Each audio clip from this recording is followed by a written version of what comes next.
This was one of the projects that we worked on, just making a bio-based material fuel tank.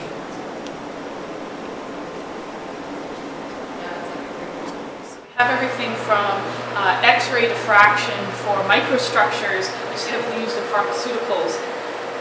It screams science, right? But we're using that to determine microstructures and natural fibers.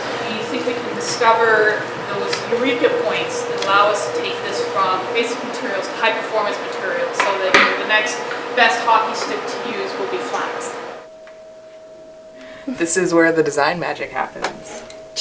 Examples of parts we've done over the years are like buses, tractors, like bus doors, the roof bus door on the floors, bus. tractor hoods.